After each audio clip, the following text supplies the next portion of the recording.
नमस्कार, आप देख रहे हैं ग्रैंड न्यूज नेटवर्क और मैं हूं आप सभी के साथ आयुषी। अब मेरे साथ देखिए न्यायधानी सहित प्रदेश भर की तमाम खबरों का सिलसिला शुरू करें उससे पहले एक नजर सुर्खियों पर।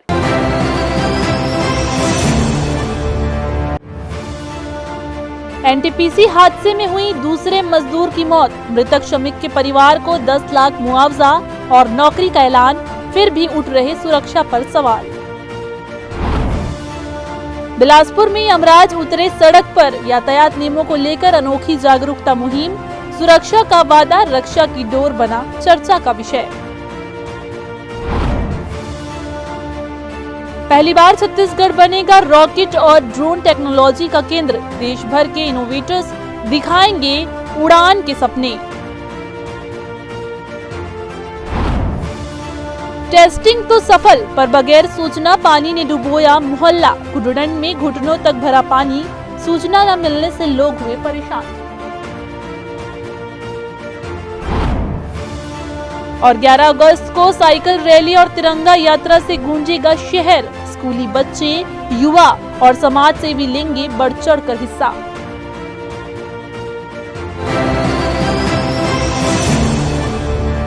तो ये थी आज की सुर्खियां और अब खबरें विस्तार से।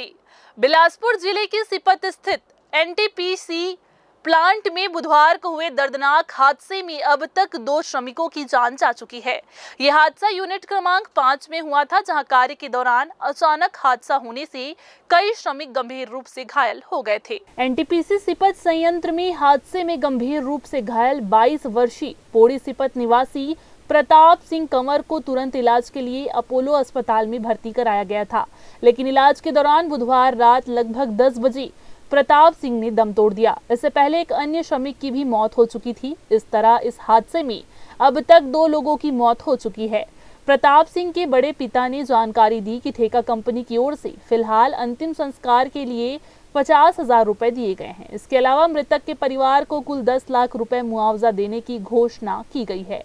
इसमें 5 लाख रुपए ठेका कंपनी और 5 लाख रुपए एनटीपीसी प्रबंधन की ओर से दिए जाएंगे। साथ ही परिवार के एक सदस्य को एनटीपीसी में नौकरी देने का वादा भी किया गया है, जिससे परिवार को आर्थिक सहारा मिल सके। सुने हम तो सुन के पहुँचे हैं, पहुँच के हम चक्का जाम करें, चक्का जाम करके भाई जैसे मृत्यु हो गए तो कर तो शासन से जो योजना है एनटीपीसी के लाभ मिलना चाहिए, कुछ उसको राहत मिलना चाहिए।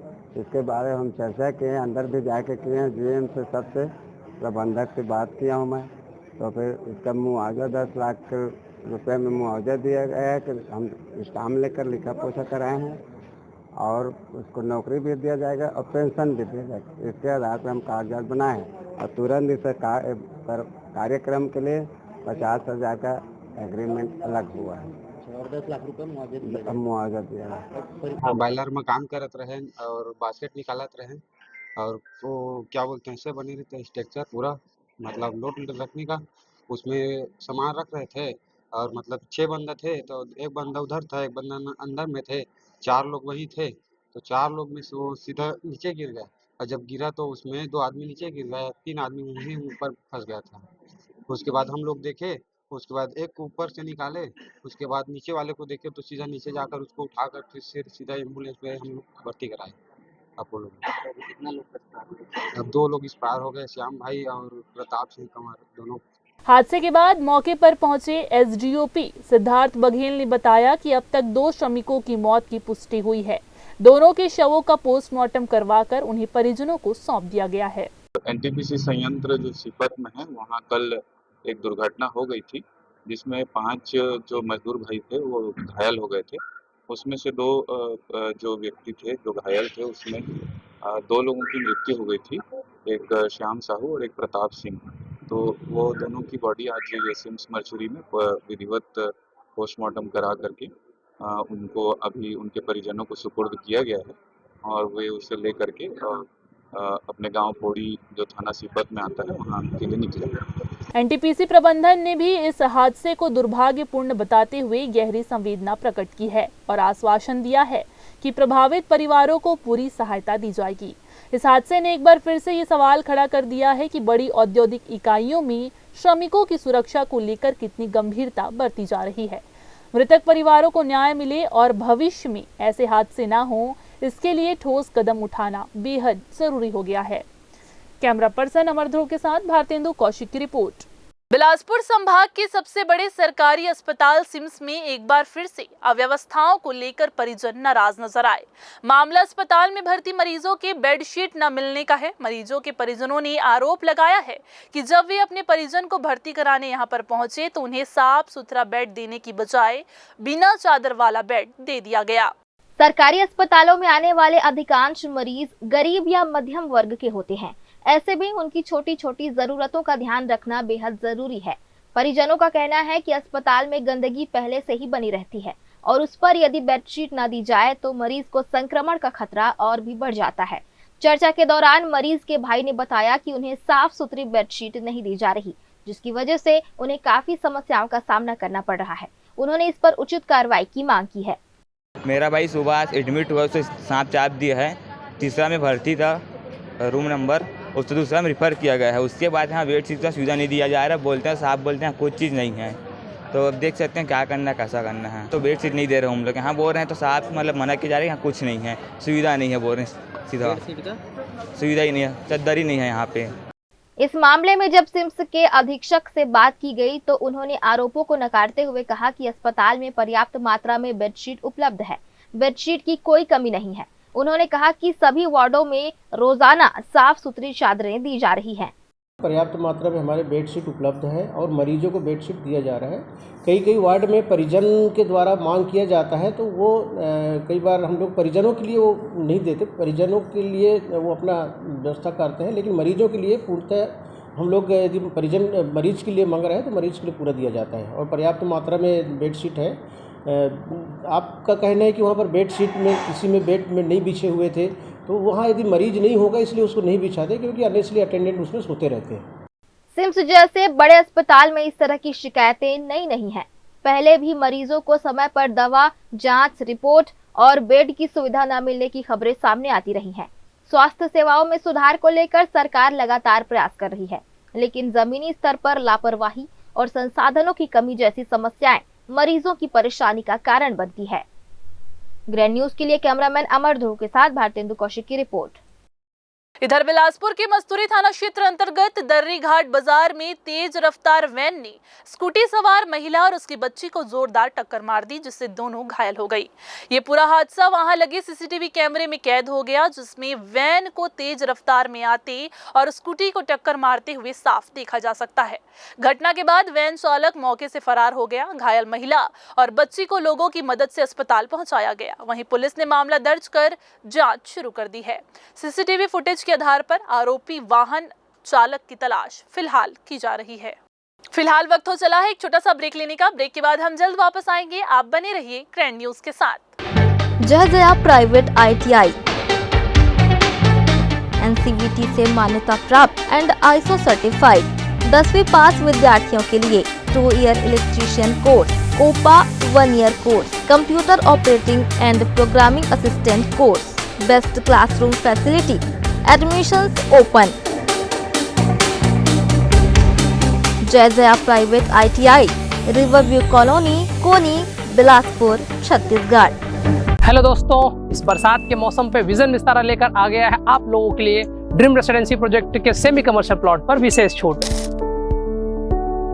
ये उन लोगों के लिए है जो खुद के बिजनेस का सपना देखते हैं, चाहे वो कोचिंग हो, क्लिनिक हो, स्मार्ट रिटेल का बिजनेस हो, हर बिजनेस के लिए स्पॉट रेडी। प्लॉट एक, फायदे अनेक। घर बनाओ तो स्कूल पास और दुकान खोलो तो कस्टमर पास। अभी सेमी कमर्शियल प्लॉट अवेलेबल है, पर ज्यादा दिन तक नहीं। आज ही संपर्क करें विजन विस्तारा को और ऑफर का लाभ उठाएं।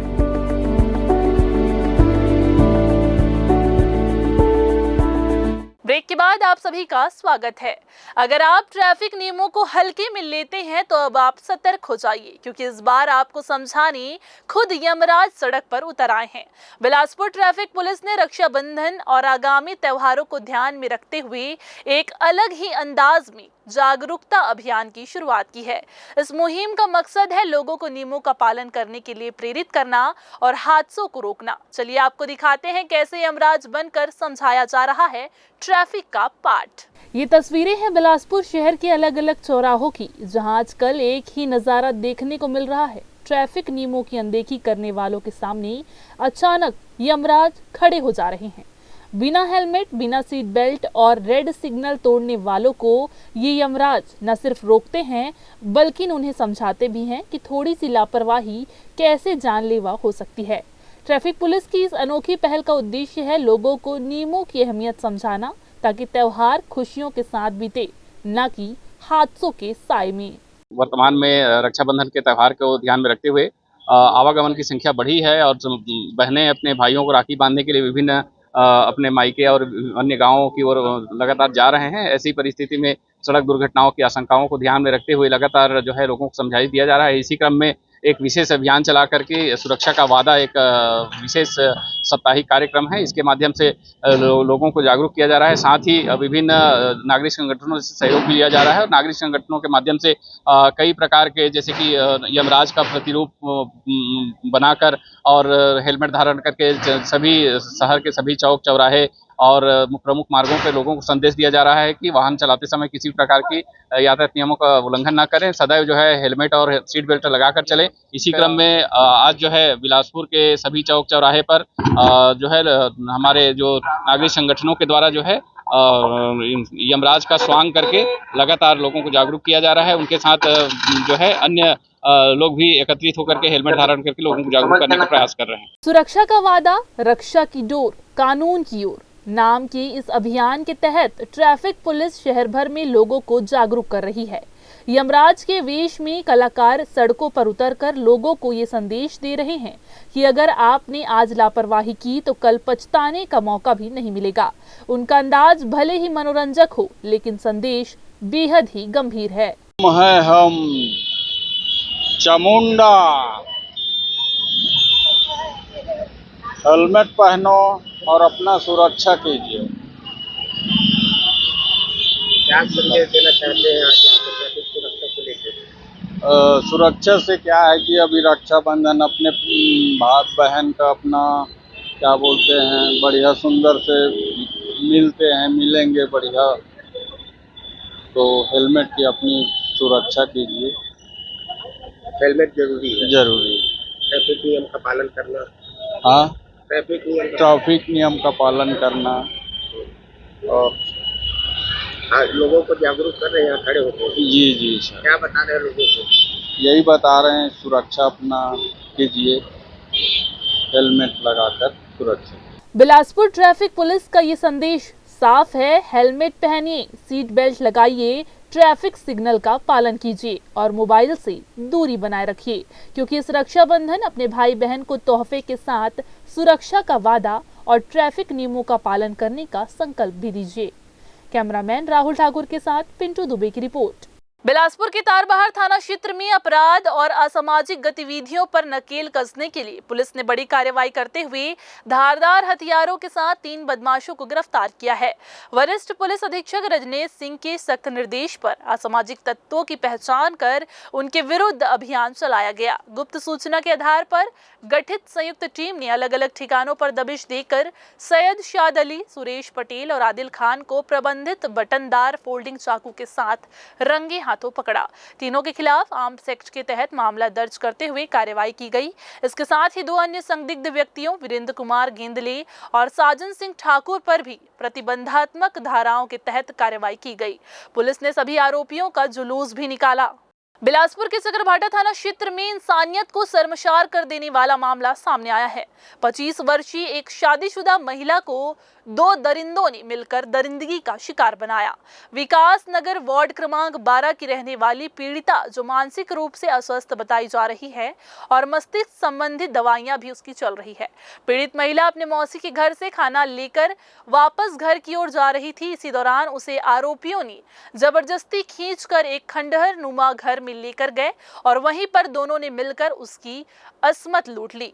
ये मामला सिर्फ बलात्कार का नहीं, बल्कि मानवता की लाश पर बर्बरता से नाचने वालों की विकृत मानसिकता का आईना है। सवाल सिर्फ कानून का नहीं है, सवाल समाज से भी है कि क्या इंसानियत इतनी गिर चुकी है कि अब बीमार मानसिकता को भी हवस का शिकार बनाने वालों के खिलाफ एक सुर में गरज नहीं सकते। ऐसे आरोपियों को सजा नहीं, नजीर बनाना होगा, ताकि अगली बार कोई बीमार महिला नहीं, बीमार सोच वाले डरे। छत्तीसगढ़ के पुलिस महानिदेशक अरुण देव गौतम ने बिलासपुर जिले के दौरे पर कानून व्यवस्था की समीक्षा की। इस दौरान डीजीपी ने पुलिस अधिकारियों को कई अहम निर्देश दिए। समीक्षा बैठक में अपराध नियंत्रण से लेकर सामुदायिक पुलिसिंग तक तमाम पहलुओं पर चर्चा हुई। डीजीपी ने पुराने मामलों की मॉनिटरिंग से लेकर थानों में फरियादियों की सुनवाई तक की व्यवस्था को और मजबूत बनाने की बात कही। बिलासपुर में आयोजित समीक्षा बैठक में पुलिस महानिदेशक अरुण देव गौतम ने जिले की कानून व्यवस्था की गहन समीक्षा की। बैठक में वरिष्ठ पुलिस अधीक्षक रजनीश सिंह ने अपराध नियंत्रण, बीट सिस्टम और सामुदायिक पुलिसिंग जैसे बिंदुओं पर प्रेजेंटेशन दिया। बैठक में सक्रिय बटालियन, हाईकोर्ट सुरक्षा, एयरपोर्ट सुरक्षा और रेडियो शाखा समेत अन्य यूनिट्स के कार्यों की भी विस्तार से समीक्षा की गई। कानून व्यवस्था, अपराध नियंत्रण और अपराधों का डिटेक्शन, नए कानून है ना, जैसे इसमें कई तमाम निर्देश आए हैं, सबके अनुसार कार्रवाई करने सभी हमारे राजपत्रीय अधिकारियों को निर्देशित किया गया कि अपने सभी थानों का क्लोज सुपरविज़न करें। थानों में जो लोग आते हैं, फरियादी आते हैं, उनकी सुनवाई बेहतर तरीके से हो। उस मीटिंग में सभी यूनिट के प्रभारी भी थे, टेलीकम्युनिकेशन है उसके एसपी थे और आपका कमांडेंट है सक्रिय बटालियन के, हाई कोर्ट सुरक्षा है, एयरपोर्ट सुरक्षा है और सभी जिले के सभी राजपत्रीय अधिकारी उपस्थित थे। पुलिस महानिरीक्षक महोदय के मार्गदर्शन में ही सभी हम लोगों ने अपने जिले की एक प्रेजेंटेशन दिया। डीजीपी ने पुलिसिंग को तकनीकी रूप से सशक्त करने के निर्देश देते हुए NAFIS तकनीक के प्रशिक्षण, ई साक्ष्य और ई समन के अधिकतम उपयोग पर जोर दिया। उन्होंने लंबित मामलों की मॉनिटरिंग, त्वरित कार्रवाई और जन सुनवाई में संवेदनशीलता लाने की बात कही। साथ ही चेतना और अभियान जैसे सामुदायिक कार्यक्रमों को संस्थागत रूप देने के निर्देश भी अधिकारियों को दिए गए। कैमरामैन राहुल ठाकुर के साथ पिंटू दुबे की रिपोर्ट। फिर से वक्त हो चला है एक छोटा सा ब्रेक लेने का। ब्रेक के बाद जारी रहेंगी खबरें। आप बने रहिए ग्रैंड न्यूज के साथ। जय जया प्राइवेट ITI NCVT से मान्यता प्राप्त एंड ISO सर्टिफाइड 10वीं पास विद्यार्थियों के लिए 2 year electrician course, OPA 1 year course, computer operating and programming assistant course, best classroom facility, admissions open. Jai Jaya private ITI, Riverview colony, Koni, Bilaspur, Chhattisgarh. Hello दोस्तों, इस बरसात के मौसम पे विजन विस्तारा लेकर आ गया है आप लोगों के लिए ड्रीम रेसिडेंसी प्रोजेक्ट के सेमी कमर्शियल प्लॉट पर विशेष छूट। ये उन लोगों के लिए है जो खुद के बिजनेस का सपना देखते हैं, चाहे वो कोचिंग हो, क्लिनिक हो, स्मार्ट रिटेल का बिजनेस हो, हर बिजनेस के लिए स्पॉट रेडी। प्लॉट एक, फायदे अनेक। घर बनाओ तो स्कूल पास और दुकान खोलो तो कस्टमर पास। अभी सेमी कमर्शियल प्लॉट अवेलेबल है, पर ज्यादा दिन तक नहीं। आज ही संपर्क करें विजन विस्तारा को और ऑफर का लाभ उठाएं।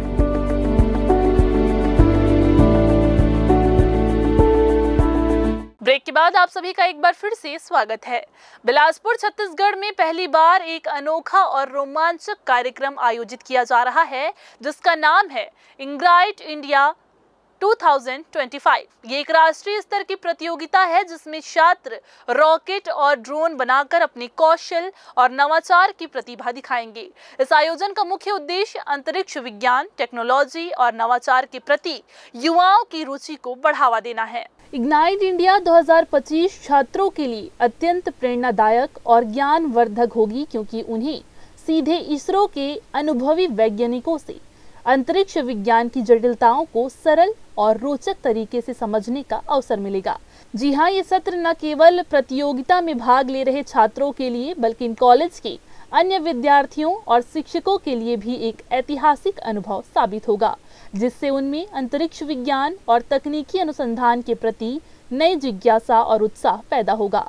इस कार्यक्रम का आयोजन इंस्पायरो विजन टेक्नोलॉजीज LLP और DP विप्र कॉलेज बिलासपुर के संयुक्त प्रयास से किया जा रहा है। ये कार्यक्रम 4 और 5 अक्टूबर 2025 को DP विप्र कॉलेज के परिसर में आयोजित होगा।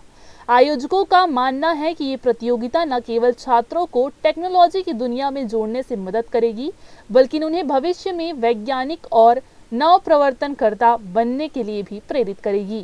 छत्तीसगढ़ में पहली बार रॉकेट और ड्रोन कंपटीशन आयोजित किया जा रहा है, जिसका टाइटल ही हमने रखा है कि रॉकेट और ड्रोन का महाकुंभ। ये आगामी 4 और 5 अक्टूबर को आयोजित किया जा रहा है।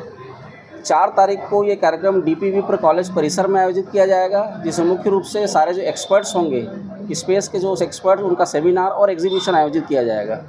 दूसरा जो कार्यक्रम है 5 तारीख का, उसके लिए चूँकि हमको बहुत ओपन स्पेस चाहिए, क्योंकि रॉकेट लॉन्चिंग और ड्रोन का कंपटीशन है, तो उसके लिए अभी बहतराई स्टेडियम प्रस्तावित है, क्योंकि बहुत ओपन स्पेस की ज़रूरत है। तो वहाँ कंपटीशन के साथ साथ एक एग्जीबिशन भी किया जाएगा वहाँ। तो जो भी बाहर से ड्रोन्स के एक्सपर्ट और रॉकेट के एक्सपर्ट, स्पेस एक्सपर्ट जितने आने वाले हैं, या जो भी टीम रहेगी अलग अलग कॉलेजेस की, हमने पूरे इसको राष्ट्रीय स्तर पे आयोजित कर रहे हैं। तो राष्ट्रीय स्तर पे सारे कॉलेजेस और जो भी इंस्टीट्यूट या जो भी कंपनीज इसमें भाग लेने वाली, वो सभी के एग्जीबिशन, सभी को स्टॉल प्रोवाइड किया जाएगा।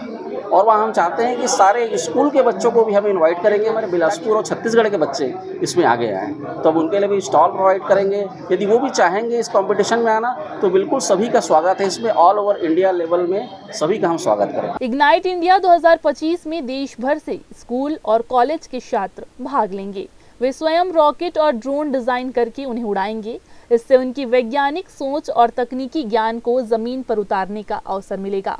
ये कार्यक्रम छात्रों के लिए एक ऐसा मंच होगा जहां वे नवाचार, अनुसंधान और टीम वर्क की महत्ता को समझ पाएंगे। कैमरामैन राकेश मिश्रा के साथ भारतेंदु कौशिक की रिपोर्ट।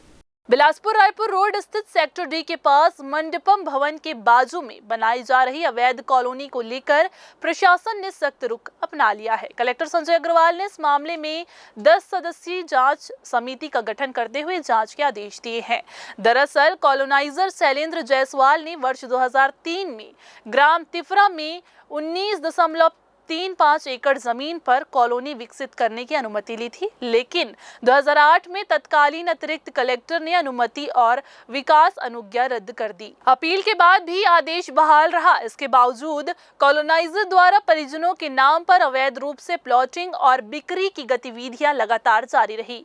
यह न केवल छत्तीसगढ़ कॉलोनाइजर रजिस्ट्रेशन नियम 2013 बल्कि नगर पालिक निगम अधिनियम 1956 की धारा 292 ग और 292 च का भी गंभीर उल्लंघन है। अब यदि जांच में आरोप सही पाए जाते हैं तो निगम द्वारा जमीन का अधिग्रहण किया जा सकता है। साथ ही भूखंडों का अंतरण शून्य घोषित कर संबंधित बिल्डर पर कानूनी कार्रवाई भी की जाएगी। इस कार्रवाई को लेकर बिल्डर लॉबी में हड़कंप है। वहीं प्रशासन ने ये साफ कर दिया है कि अवैध कॉलोनी बसाने वालों को किसी भी सूरत में बख्शा नहीं जाएगा।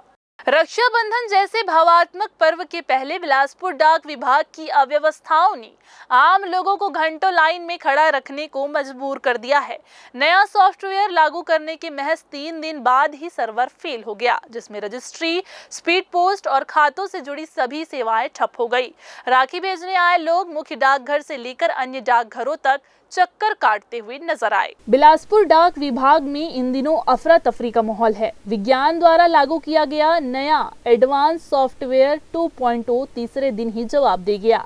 रक्षाबंधन से पहले जब बड़ी संख्या में लोग राखी भेजने पहुंचे, तभी सर्वर डाउन हो गया। स्पीड पोस्ट, रजिस्ट्री और अन्य कार्य पूरी तरह से ठप हो गए। हालात ये रहे कि लोग एक से दूसरे डाकघर तक भटकते रहे, लेकिन कहीं भी राहत नहीं मिली। ऑल ओवर इंडिया वो रोल आउट हुआ है। सबसे पहले कर्नाटक सर्कल में हुआ, उसके बाद अब ऑल ओवर इंडिया में चल रहा है।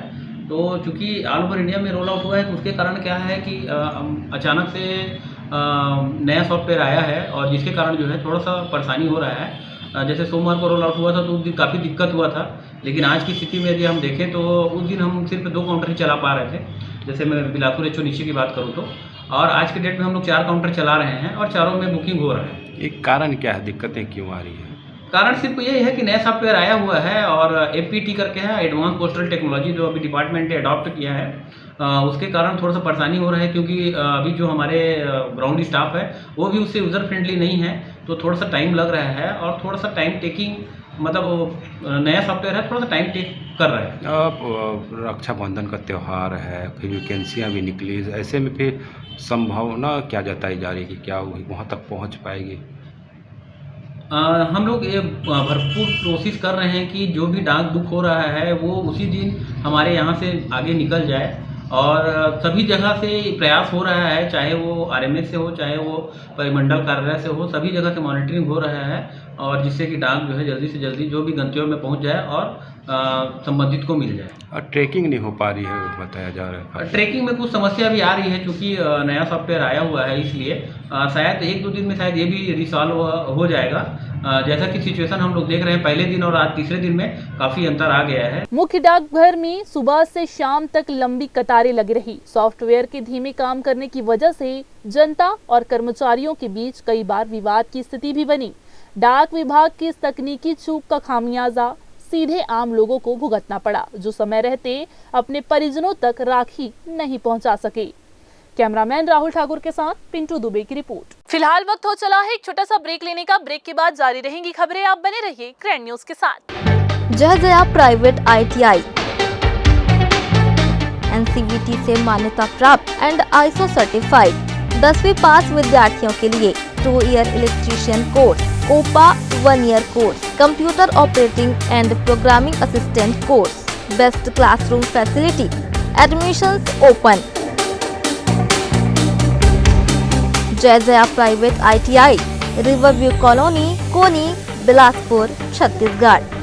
हेलो दोस्तों, इस बरसात के मौसम पे विजन विस्तारा लेकर आ गया है आप लोगों के लिए ड्रीम रेसिडेंसी प्रोजेक्ट के सेमी कमर्शियल प्लॉट पर विशेष छूट। ये उन लोगों के लिए है जो खुद के बिजनेस का सपना देखते हैं, चाहे वो कोचिंग हो, क्लिनिक हो, स्मार्ट रिटेल का बिजनेस हो, हर बिजनेस के लिए स्पॉट रेडी। प्लॉट एक, फायदे अनेक। घर बनाओ तो स्कूल पास और दुकान खोलो तो कस्टमर पास। अभी सेमी कमर्शियल प्लॉट अवेलेबल है, पर ज्यादा दिन तक नहीं। आज ही संपर्क करें विजन विस्तारा को और ऑफर का लाभ उठाएं।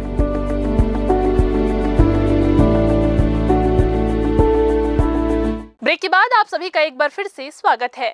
बिलासपुर में अरपा नदी पर बने कुडुडंड बैराज की टेस्टिंग के लिए उसके सभी गेट बंद कर दिए गए। इसकी वजह से देर रात नदी का जलस्तर अचानक से बढ़ गया, जिसके चलते आसपास के इलाकों में रहने वाले लोगों के घरों में पानी घुस गया। इस नई मुसीबत से लोग परेशान देखे गए। बनकर तैयार कुडुडंड बैराज की टेस्टिंग नदी किनारे रहने वालों को परेशान कर गई। रोका गया पानी लोगों के घरों में जा घुसा। प्रभावित निवासियों ने बैराज कर्मचारियों से शिकायत की, लेकिन उनकी सुनवाई नहीं हुई। लोगों का आरोप है कि प्रशासन ने उनकी समस्या को अनदेखी की। आने वाले समय में उनकी मुश्किलें और ज्यादा बढ़ जाएंगी। स्थानीय निवासियों के अनुसार कुडुडंड बैराज का गेट बिना किसी पूर्व सूचना के बंद कर दिया गया था और रात में अरपा नदी का जलस्तर तेजी से बढ़ गया, जिससे कई घरों में 4 से 5 फीट तक पानी जमा हो गया। इससे फर्नीचर, अनाज और अन्य सामान को भी भारी नुकसान पहुंचा। स्थानीय निवासियों ने आक्रोश व्यक्त करते हुए कहा कि शाम को 6 बजे से घरों में पानी घुसना शुरू हुआ था, जिसके बाद कई बार बैराज कर्मचारियों को उसकी जानकारी दी गई, लेकिन उनके द्वारा कोई राहत नहीं दी गई। रात के 2 बजे तक घर में काफी पानी भर चुका था। स्थानीय पार्षद ने भी किसी प्रकार की कोई मदद नहीं की। ये डैम को बंद कर दिए बिना हम लोगों को जानकारी दिए। अभी क्या 4 बजे से पानी भर रहा था, तो हम लोग क्या ये सारे लोग यहाँ के जो रहने वाले निवासी है, लोग जाके वहाँ पे क्या बोले कि सर पानी भर रहा है, आप एक डैम का दरवाजा खोल दो। वो लोग आश्वासन देके भगा दिए कि मतलब अभी थोड़ा देर के बाद खोल देंगे, एक आधा घंटा में खोल देंगे। ऐसे करते करते 7 बज गया। 7:30 बजे तक घर में अब घुटना तक के पानी आ गया। अभी का सिचुएशन ऐसा था कि हम बाल बच्चे को लेके, मम्मी को लेके हम कहाँ जाते। उसके बाद में घर में जैसे भरते गया पानी, मैं आई ड्यूटी से 8:30 बजे मैं वहाँ जाके उनको बोली, तो वो बोलते हैं कि आप कलेक्टर से संपर्क करो, SDO से संपर्क करो, नगर निगम वाले को बोलो। ये डैम के पास में जो ब्रिज बना है ना, वहाँ जाके बोले, और वो लोग सब ड्रिंक पिए हुए थे। उसके बाद मैं बोली कि पानी बहुत है, तुम एक दरवाजा और खोल दो। तो वो क्या बोला कि आप आधा घंटा देख लो, आधे घंटे में नहीं होगा, मैं 1 बजे तक हूँ, आप लोग आ जाइएगा। वहाँ का इंजीनियर बोला और वहाँ का जो सुपरवाइजर है वो बोला। उसके बाद में हम लोग फिर देख रहे कि पानी का जो बहाव है वो कमी नहीं हो रहा है, वो बढ़ते जा रहा है। तो फिर हम लोग 1 बजे रात की, उतनी रात की फिर हम लोग गए, तो ये लोग क्या किए, सब ड्रिंक लेके इधर उधर चले गए और बोलते हैं कि नंबर नहीं है, ना सुपरवाइजर का नंबर रखे ना इंजीनियर का। जब किसी का नंबर नहीं रखे हो तो आपका रहने का क्या मतलब है। सवेरे फोन लगाई तो पार्षद उठाया नहीं, फिर उसके बाद फोन करके बोलता है कि पानी कम हुआ कि नहीं। मैं बोली सर अभी तक पानी कम नहीं हुआ, घुटना तक भरा हुआ है। उसके बाद से अभी तक एक भी बार, कल से लेके अभी तक एक भी बार झांकने नहीं आया। भाई कलेक्टर भी कहाँ है, सवेरे से लेके कलेक्टर 11 बजे आने वाला था, कहाँ है कलेक्टर। ये पहली बार नहीं है जब कुडुरंड बैराज के गेट खोलने या बंद करने से बाढ़ जैसे हालात बने हैं। 2021 में भी इसी तरह की घटना में करीब 200 घरों में पानी समाया था। इस घटना ने एक बार फिर से बिलासपुर में जल प्रबंधन और आपदा प्रबंधन की तैयारियों पर सवाल खड़े किए हैं। निवासियों ने ये मांग की है कि सरकार और प्रशासन इस मुद्दे पर गंभीरता दिखाते हुए इसका समाधान निकाले। कैमरामैन अमर ध्रुव के साथ भारतेंदु कौशिक की रिपोर्ट। छत्तीसगढ़ डोरिया यादव समाज द्वारा रावत उपनामधारी यादव समाज के हक में बड़ा कदम उठाया गया है। समाज के पदाधिकारियों ने 7 अगस्त 2025 को मुख्यमंत्री भूपेश बघेल के नाम ज्ञापन सौंपकर मांग की है कि राज्य में निवासरत रावत उपनामधारी यादव समाज के सभी वर्गों को केंद्र सरकार की ओबीसी सूची में शामिल करने के लिए राज्य सरकार अनुशंसा करे। ज्ञापन में उल्लेख किया गया है कि इस समाज के कई वर्ग आज भी केंद्र की ओबीसी सूची से बाहर है, जिससे वे आरक्षण सहित अन्य सामाजिक कल्याण योजनाओं से वंचित हैं। छत्तीसगढ़ में जो रावत जाति है उसे केंद्रीय सूची के पिछड़ा वर्ग सूची में शामिल करने के लिए विभिन्न जिलों में जिला अध्यक्षों के द्वारा ज्ञापन दिया जा रहा है। छत्तीसगढ़ में रावत जाति को रखा गया है पिछड़ा वर्ग की सूची में, परंतु केंद्र की सूची में ओबीसी में शामिल नहीं रखा गया है और काफ़ी लंबे समय से मांग चल रही है, जिसमें हमारे जो विद्यार्थी हैं उनको बहुत तकलीफ हो रही है। इसलिए हम सरकार से मांग करने के लिए आज कलेक्टर में ज्ञापन सौंपने हैं। बिलासपुर स्मार्ट सिटी प्रोजेक्ट के तहत करोड़ों की लागत से बना प्रदेश का पहला पिंक स्टेडियम अब विवादों के घेरे में है। महिला खिलाड़ियों को प्रोत्साहन देने के उद्देश्य से बनाए गए इस स्टेडियम में न तो कोई खेल प्रतियोगिता हुई, न ही स्थानीय छात्राओं को प्रवेश की अनुमति दी गई। उद्घाटन और फोटो सेशन के बाद से ही ये मैदान सुनसान पड़ा है। अब सवाल ये उठ रहे हैं कि क्या ये प्रोजेक्ट खिलाड़ियों के लिए बना या केवल प्रचार और दिखावे का जरिया बनकर रह गया।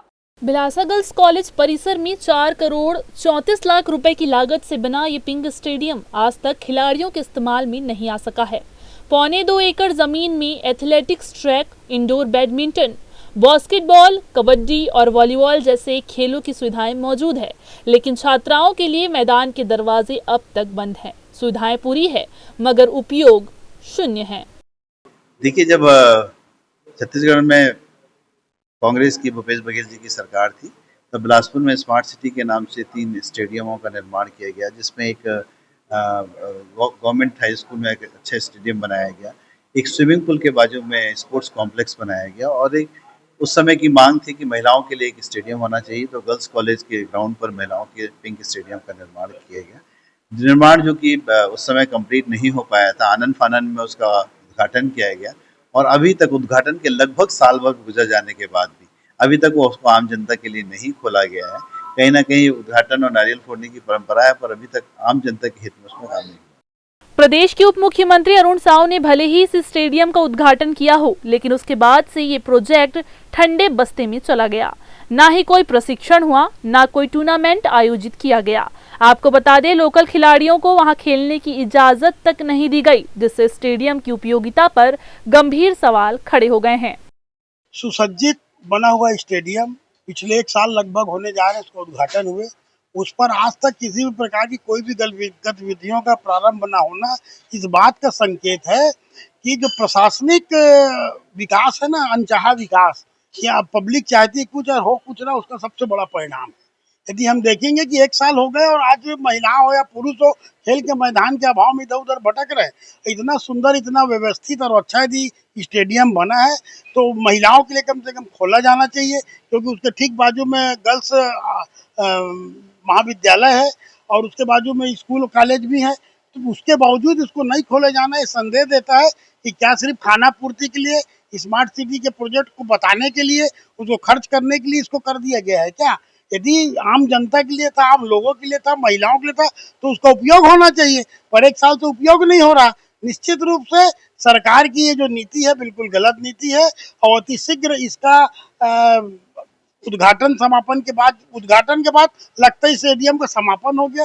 आज तक कोई कार्य नहीं हो रहा, कोई खेलकूद नहीं हो रहा, तो इसके लिए आम लोगों को खोला जाना चाहिए, तब स्मार्ट सिटी के तहत जो बनाया गया कार्य वो आम लोगों के लिए सार्थक साबित हो। उसके बावजूद उसके जीर्णोद्धार के लिए, उसके उत्थान के लिए सरकार कुछ नहीं कर रही, पर स्मार्ट सिटी प्रोजेक्ट को लाकर अरबों खरबों का रुपए का कैसे सत्यानाश किया जाए, इसका यदि कहीं खेल हो रहा है तो पिंक स्टेडियम जो सबसे बड़ा उसका उदाहरण है।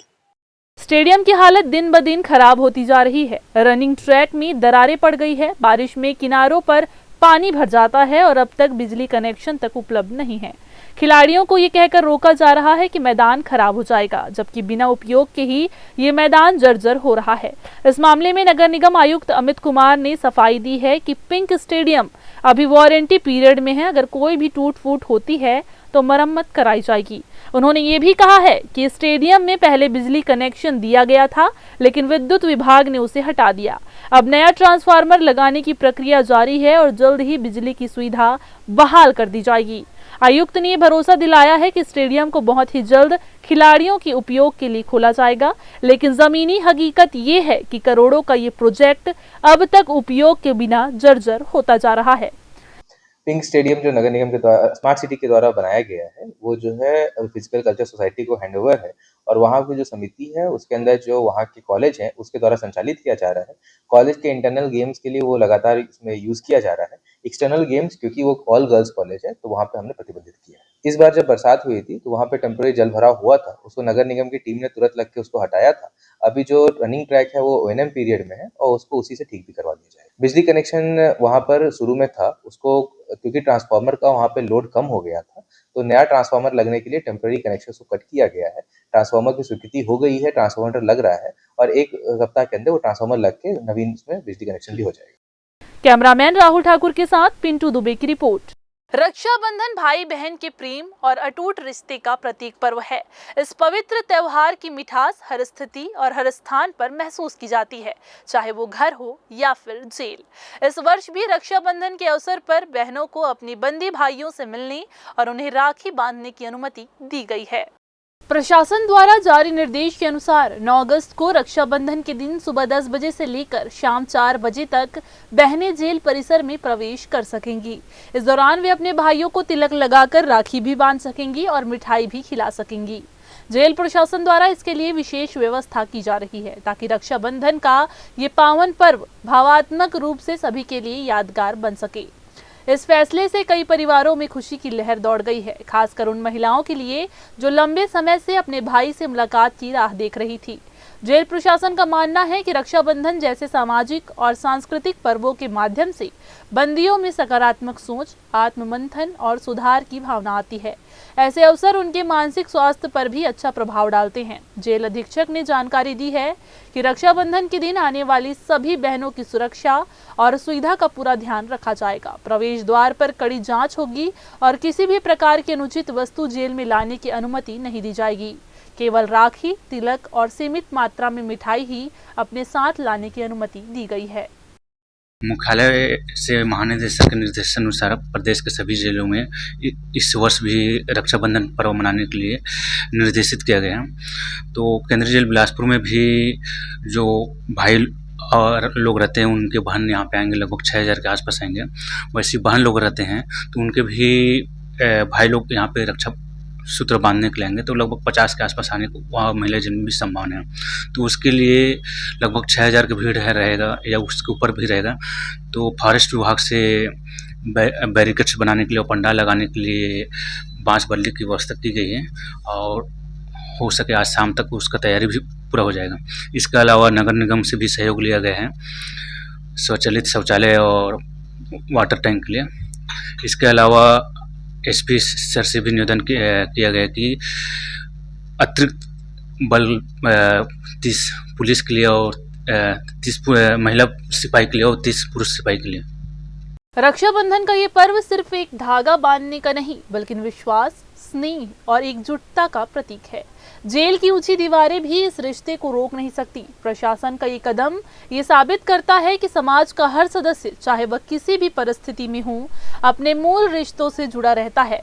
इस पहल से ये संदेश जाता है कि सजा के दौरान भी इंसान अपने रिश्तों से अलग नहीं होता और सुधार की संभावना हमेशा ही बनी रहती है। रक्षाबंधन का ये दिन जेल में बंद भाइयों के लिए उम्मीद, प्यार और आत्मचिंतन का अवसर बनेगा। कैमरामैन अमर ध्रुव के साथ भारतेंदु कौशिक की रिपोर्ट। फिर से वक्त हो चला है एक छोटा सा ब्रेक लेने का। ब्रेक के बाद हम जल्द वापस आएंगे। आप बने रहिए ग्रैंड न्यूज के साथ। जया प्राइवेट ITI NCVT से मान्यता प्राप्त एंड ISO सर्टिफाइड 10वीं पास विद्यार्थियों के लिए 2-year electrician course, COPA 1-year course, computer operating and programming assistant course, best classroom facility. Admissions open. जय Jaya private ITI, Riverview colony, Koni, Bilaspur, Chhattisgarh. Hello दोस्तों, इस बरसात के मौसम पे विजन विस्तारा लेकर आ गया है आप लोगों के लिए ड्रीम रेसिडेंसी प्रोजेक्ट के सेमी कमर्शियल प्लॉट पर विशेष छूट। ये उन लोगों के लिए है जो खुद के बिजनेस का सपना देखते हैं, चाहे वो कोचिंग हो, क्लिनिक हो, स्मार्ट रिटेल का बिजनेस हो, हर बिजनेस के लिए स्पॉट रेडी। प्लॉट एक, फायदे अनेक। घर बनाओ तो स्कूल पास और दुकान खोलो तो कस्टमर पास। अभी सेमी कमर्शियल प्लॉट अवेलेबल है, पर ज्यादा दिन तक नहीं। आज ही संपर्क करें विजन विस्तारा को और ऑफर का लाभ उठाएं।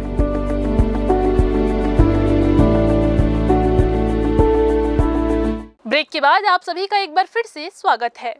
79वें स्वतंत्रता दिवस के अवसर पर हर घर तिरंगा अभियान का आयोजन 2 से 15 अगस्त 2025 तक किया जा रहा है। इस वर्ष ये अभियान विशेष रूप से हर घर तिरंगा, हर घर स्वच्छता, स्वतंत्रता का उत्सव, स्वच्छता के संग थीम पर आधारित है। इसका उद्देश्य देशभक्ति की भावना को जन जन तक पहुंचाना और लोगों को स्वच्छता के प्रति जागरूक करना है। प्रशासन की ओर से रैली के लिए सभी आवश्यक तैयारियां की जा रही है। प्रतिभागियों को तिरंगा झंडा, साफ सुथरे कपड़े पहनने और निर्धारित मार्ग का पालन करने की अपील की गई है। जिला प्रशासन ने सभी शैक्षणिक संस्थानों और विभागों को रैली में भागीदारी सुनिश्चित करने के निर्देश दिए हैं। इस अभियान के अंतर्गत 11 अगस्त को सुबह 8 बजे से तिरंगा रैली और साइकिल रैली का आयोजन किया जाएगा। ये रैली जिला मुख्यालय, सभी विकास खंडों और ग्राम पंचायत स्तर पर एक साथ निकाली जाएगी। रैली में शामिल प्रतिभागी हाथों में तिरंगा लिए देशभक्ति के नारे लगाते हुए गांव शहर की रैलियों से गुजरेंगे और लोगों को स्वच्छता व राष्ट्र प्रेम का संदेश देंगे। अभी 2 अगस्त से लेकर 15 अगस्त तक हर घर तिरंगा अभियान चलाया जा रहा है। इसके अंतर्गत 3 चरणों में हमें कार्यक्रम आयोजित करनी है और पूरे पब्लिक में इसके लिए काफ़ी उत्साह भी है और हमारे बिहार की दीदियाँ भी इसमें अच्छा काम कर रही हैं। और पब्लिक में और अवेयरनेस डालने के लिए 11 अगस्त को बिलासपुर शहर में साइकिल तिरंगा से निकाला जाएगा। इसमें शहर के सभी बड़े बूढ़े बच्चे और पुलिस के जवान और अधिकारी कर्मचारी से भाग लेके शहर में साइकिल चलाएंगे और हर घर तिरंगा का उत्सव का एक अच्छा मैसेज दिया जाएगा। तिरंगा यात्रा के अनुक्रम में जिला प्रशासन बिलासपुर के द्वारा दिनांक 11 अगस्त 2025 को प्रातः 8 बजे से तिरंगा यात्रा साइकिल यात्रा के रूप में निकाली जा रही है, जिसमें जिला प्रशासन के साथ साथ समस्त जिला स्तरीय अधिकारी की सहभागिता रहेगी। इसमें महत्वपूर्ण योगदान स्कूल शिक्षा विभाग का रहेगा। हमारे नगर निगम क्षेत्र के बच्चे, स्काउट, NCC और राष्ट्रीय सेवा योजना के छात्र छात्राएं भी और खिलाड़ी जितने भी हमारे युवा साथी हैं, रेंजर रोवर्स हैं, वो सभी इस साइकिल यात्रा में भाग लेंगे और मुझे पूरा विश्वास है कि बिलासपुर में आयोजित तिरंगा साइकिल यात्रा एक अभूतपूर्व होगी। इस रैली के माध्यम से लोगों को प्रेरित किया जाएगा कि वे अपने अपने घरों पर राष्ट्रीय ध्वज फहराएं, अपने आसपास की सफाई रखें और स्वतंत्रता दिवस को पूरी श्रद्धा व गरिमा के साथ मनाएं। इस आयोजन का उद्देश्य केवल उत्साह मनाना नहीं, बल्कि स्वच्छ भारत और एकजुट भारत की भावना को सुदृढ़ करना है। कैमरा पर्सन अमर ध्रुव के साथ भारतेंदु कौशिक की रिपोर्ट। तखतपुर में हर साल की भांति इस साल भी राम सप्ताह का आयोजन किया गया। आयोजन के अंतिम दिन जुलूस निकालकर नगर भ्रमण करते हुए राम सप्ताह का समापन किया गया।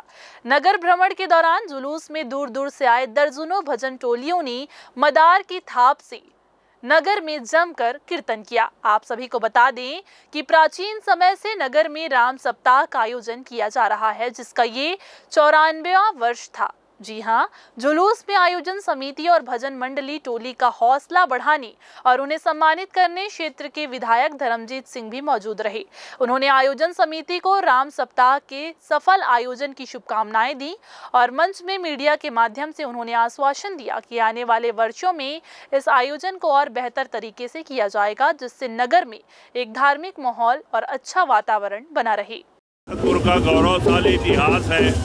यहाँ पिछले 94 साल से राम नाम के सप्ताह का जुलूस भव्य रूप से निकाला जाता है।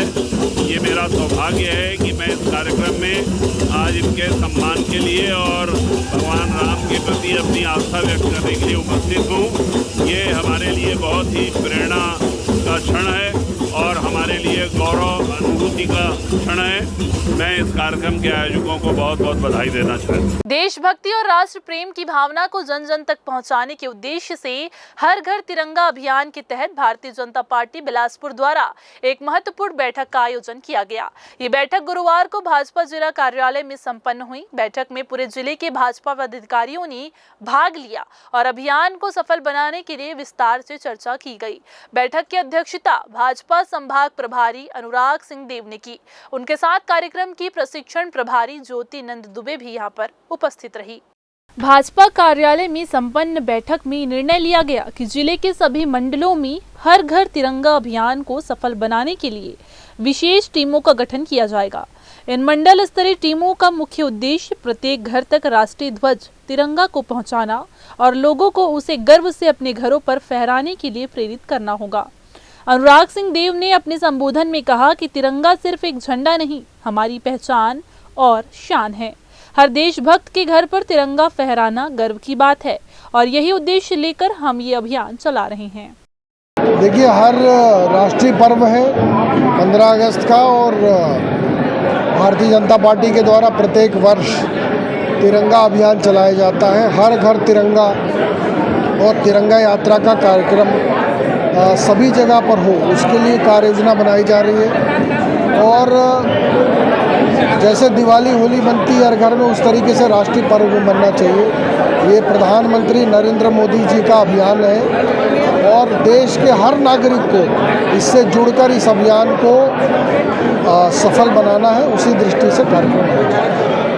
बैठक में ये भी तय किया गया कि पूरे जिले में मंडल स्तर पर तिरंगा यात्रा निकाली जाएगी, जिसमें आम नागरिक, कार्यकर्ता, युवा और सामाजिक संगठन भी भाग लेंगे। ये यात्राएं लोगों में देशभक्ति की भावना को मजबूत करने का काम करेंगी और तिरंगे के सम्मान को जन जन तक पहुंचाएंगी। ज्योति नंद दुबे ने बताया कि इस अभियान को सफल बनाने के लिए कार्यकर्ताओं को प्रशिक्षण दिया जाएगा, जिसमें झंडे के सही उपयोग, उसकी गरिमा और नियमों की जानकारी दी जाएगी।